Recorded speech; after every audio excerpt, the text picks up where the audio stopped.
ئەم دیارە ئەم خوشکە کێشەی لەگەڵ خەسووی هەیە. ئەڵێ ئایا وەزیفەی ژن لە ماڵە چییە؟ ئایا ئەرکێتی کە ماڵی خەسووی پاک کاتەوە؟ وەڵی خوشکی بەڕێزم خۆی تەوان واجبی نییە.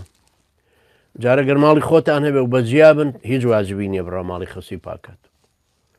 ئەمە یەکەم. بەڵام ئەگەر لە ماڵێکە ئەژین تەبعانیەوە هەموو بەردەوام ئیشتان پێکەوە چێشت پێکەوە لێنن خزمەتی ماڵەکە پێکەوەکەن میوانتان دێ پێکەوە خزمەتیەکەن سینە فراوانتر بە بەڕەحمتر بە خەسووشت وەکو دایکە دوایە چەند خزمەتی دایکە دەکەی مەفروزە ئاش خزمەتی خەسوود بکەیت بەخوا لە دڵتانە تۆزێک لە دڵتانە ئەو بەدگومانیە بگۆڕە کە بەرامبەر خەسوو خەزورت هەتە هەموو هەردوو جنسەکە بە چاوێکی خۆشەویستیەوە بە چاوێکی ڕێزەوە تەماشای بکە بزانە لە بەرامبەر خەسوود چەند بە چاوێکی ڕێزەوە تەماشات دەکات دوای حیفە بەڕاستی حیفە ئینسان خەسوو خەزوری وەکو دایک و باوکی تەماشانەکە تۆ چەند ڕێز لە خەسوو خەزورت دەگری ئەوەندە دڵی خێزانەکەی خۆت ڕاگری ئەوەندە دڵی مێردەکەی خۆت ڕاگری هیوادارم من خوشکە بە ڕێزەش ئەگەر گسکدانەکەی ئەوەندەی لە شان قورس نەبێ حاصڵ خی گەورە یارمەتی دەرتان بێ